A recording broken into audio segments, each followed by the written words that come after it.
Hey guys, and welcome back to my channel. Today we are going to be talking about something that I get a ton of questions on right here on my YouTube channel and on my Instagram page, and that is weight loss. So today we are going to talk about a couple of my biggest tips and tricks for you to lose weight and keep it off.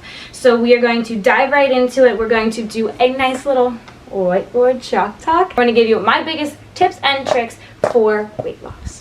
So tip number one, and probably one of the most important tips that you're going to hear today, is how to find your caloric deficit. So your caloric deficit is how many calories you're going to be reducing your daily calorie intake by in order for you to meet your weight loss goals. So there's a couple really important steps in finding your caloric deficit. So first things first, you take your average weight loss per week. So what this means is you need to weigh yourself in the beginning of the week or the end of the week, or you need to weigh yourself daily. As you guys know, I'm not a crazy strict person about weighing yourself, but if you want to find your caloric deficit, this is something that is really important. So you need to weigh yourself daily or weigh yourself in the beginning or the end of the week. Over the course of a couple of weeks, you're going to find out about how many calories that you are losing every single week.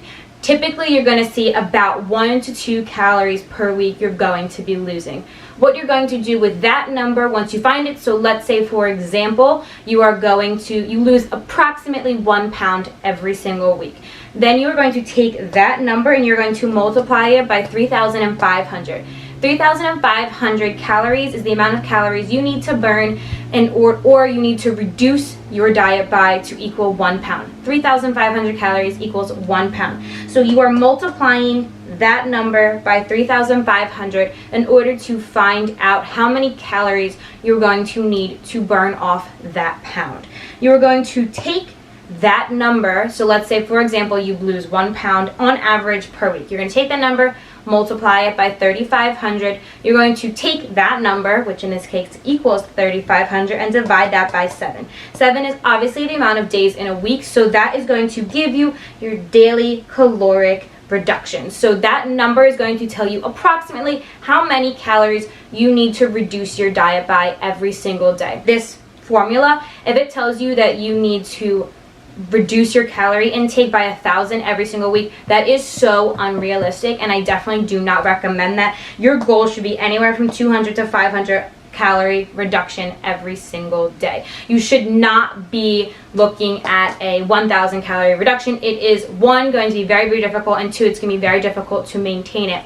With this being said, obviously when you're finding your caloric maintenance and your caloric deficit and all of that, it's important to take in mind your exercise. If you're doing a lot of cardio and you're burning a lot of extra calories, you are obviously going to be able to intake more calories to make up for the difference. So if you are not doing a lot of cardio that day, then maybe you need to reduce your caloric intake by more. So it's all kind of a balance with the amount that you are exercising and the amount that you are taking in. But for the most part, these are some of the key steps in finding your caloric deficit. If that's something you're interested in, you want to find out how much every single day you need to reduce your calorie intake by. You should never drop your calorie intake less than about 1,600 calories in a day. Your body has basic functions. You have a basal metabolic rate that your body is going to burn those calories whether you get off the couch or not that day. So you need to have about 1,600 calories eaten in your system every single day just to maintain your normal body function. So do not let yourself, even if this tells you to, do not let yourself drop below that number every single day. That's not how we want to lose weight. Tip number 2 is going to be to eat every single 4 hours. This is a big thing that people do not do, but this is such an important tip for a couple of different reasons. First off, it keeps your metabolism constantly moving. If you starve yourself for 8 hours at a time, or you eat breakfast at 7 a.m. and you don't eat again till 1 or 2 o'clock in the afternoon, your metabolism is not constantly moving. And one of the big things when it comes in terms of weight loss is to make sure that we have a fast metabolism. Slow metabolisms in terms of weight loss is not what we want at all. We want to keep our metabolism moving as fast as possible. So eating something every single 4 hours is going to help you do that. I'm not going to sit here and say you need to eat full meals every 4 hours. That's a little outrageous. But if you eat your normal 3 meals a day, breakfast, lunch, and dinner, you should be looking, if you go long enough, where your meals are spaced out, you should go about 4 hours without eating something. That something could be a granola bar, a handful of almonds or cashews, or maybe some fruit. It doesn't have to be full meals during that time period, just little snacks that are healthy and filling that keep that metabolism constantly burning energy and that you're constantly burning calories, and that helps you lose weight as well. You need to make sure that you're eating something every 4 hours. We don't want our metabolism to slow down. Tip number 3 is to stop eating when we are 80% full. This is such an important rule in terms of weight loss. Stop eating when you're 80% full. This is a big thing because at 80% of being full, your body has gotten enough food that it needs to eat to be satisfied and to be full, but you are not overstuffed. If you are the type of person that eats and eats and eats and then they're like, oh my god, I can't move off of the couch, this is going to be a big one for you. Stop eating when you feel about 80% full. There's a couple of reasons behind this. One, no one needs to eat to be 100% full all the time. Of course, everyone's going to have those days and those meals where you're like, oh my gosh, this is so good, shovel food into your face. But there's also going to be times where you're just eating even though you're not really hungry anymore, but you're still eating. So this is a good reminder to stop eating when you're 80% full. Also, this is really important because our body does not realize that we are full until about 20 minutes after we're eating.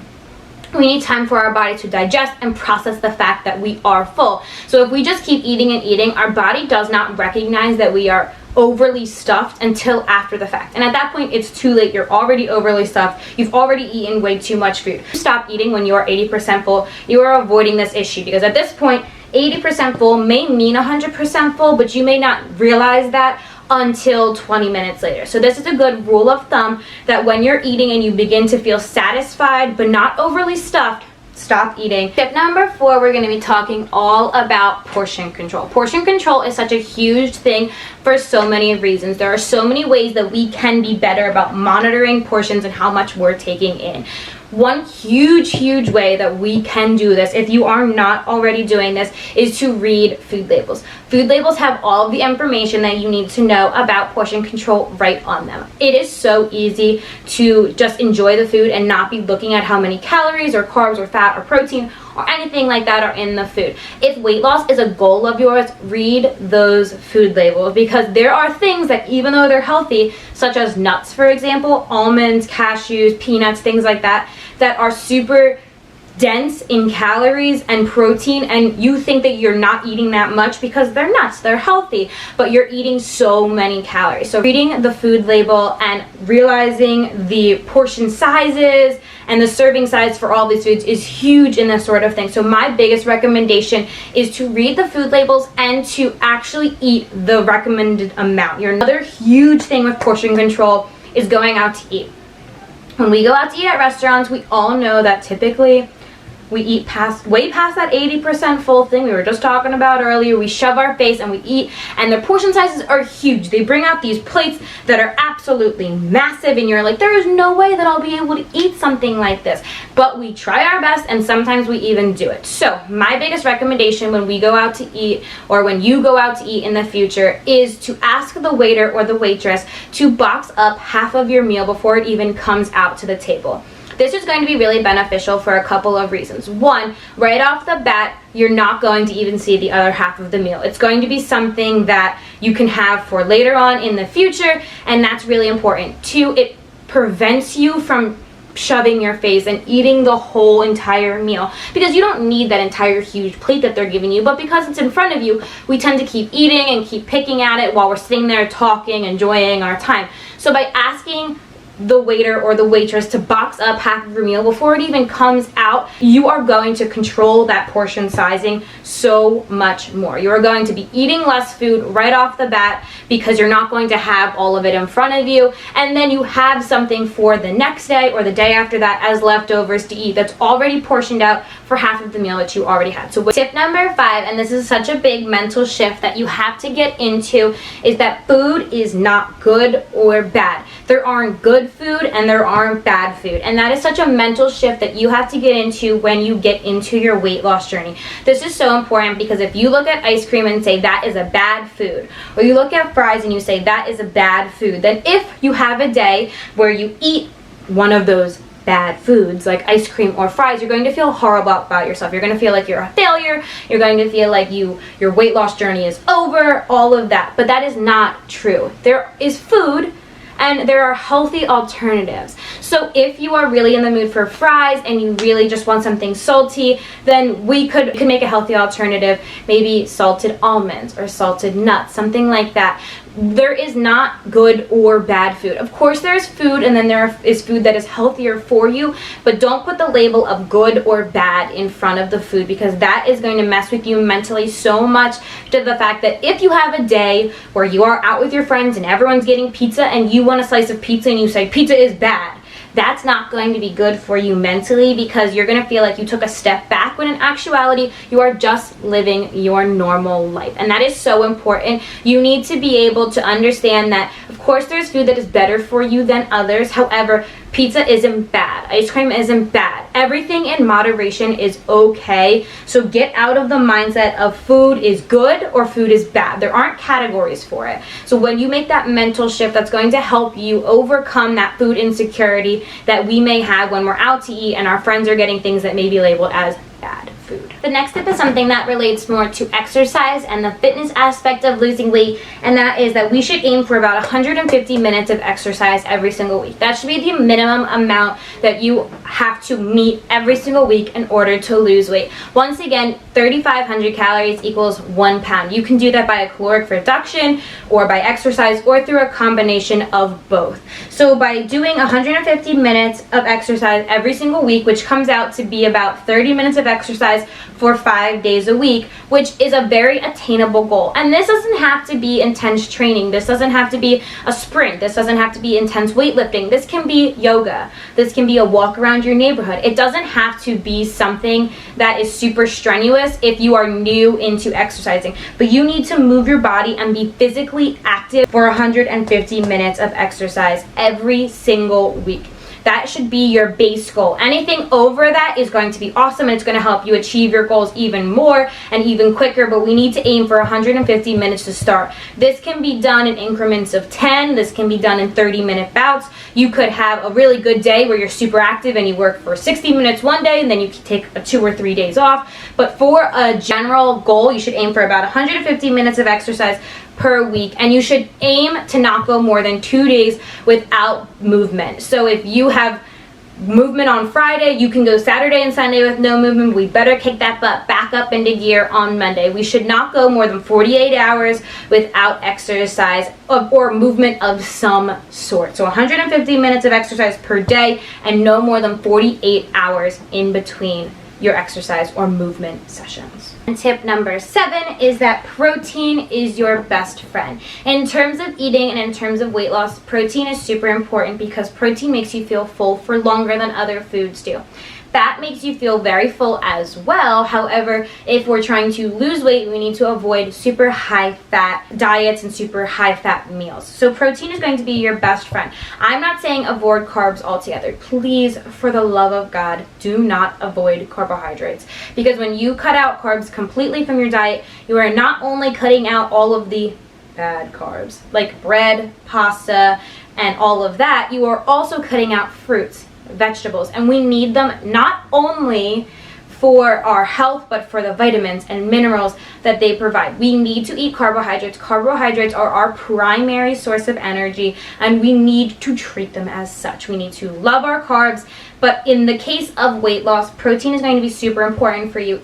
Adding a little bit of protein into every single meal or every single snack that you have is going to keep you more full for longer, so you are less likely to overindulge. So by eating protein like almonds or adding chicken into a meal or even adding beans, things like that are going to keep you more full for longer, and that's going to prevent you from overindulging or for being super starving and wanting to eat whatever you can get your hands on. So my last tip for today, but such an important one, probably the most important, which is why I saved it for last, is to be patient with yourself. It shouldn't be a surprise that weight loss is a very long and potentially a very strenuous process. You did not put the weight that you want to lose overnight, and I think it's super important that you recognize that you are not going to lose it overnight either. It does take a while. It is a process. It is a journey. You should not expect yourself to lose more than 1 to 2 pounds every single week. 2 pounds is probably going to be the most change that you are going to see in a week. In the beginning, you may see more drastic changes due to water loss. However, as a general rule of thumb, you should not expect to lose more than about 1 to 2 pounds every single week. So please be patient with yourself. Please recognize that this is a process and this is a very long journey, and it's going to definitely take a mindset shift and a lifestyle shift. And that is the biggest thing that I can stress to you, is please be committed to the journey. Be committed to the lifestyle changes. It's not going to happen overnight, and it's sometimes not going to be easy at all. There are going to be days when you're out to eat at a restaurant and you really want to stick to your goals, so you decide to go with a healthier option than what other people at the table are getting. And although that may be mentally tough at various points throughout your journey, you need to remind yourself of why you are starting this process and why you feel it's important for you to lose weight and for you to keep this weight off and to keep pushing forward. There are going to be good days, there are going to be bad days, but it's going to be so worth it in the long run once you hit that goal weight. So please just be patient with yourself. You are going to have setbacks. You are going to have days where you do have bad days and where you don't feel good about yourself, or when you step on the scale and expect it to say one thing and it says another. But please be patient. Please be kind. You will get there eventually, no matter how long it takes. That is going to wrap up our video for today. If you like this video, please make sure to go ahead and give it a big thumbs up. Make sure that you subscribe so you never miss another video that I post. If you haven't already, please make sure that you check me out on my Instagram so you can see all of the fitness and health content that I post on there. And I'll catch you guys here next time.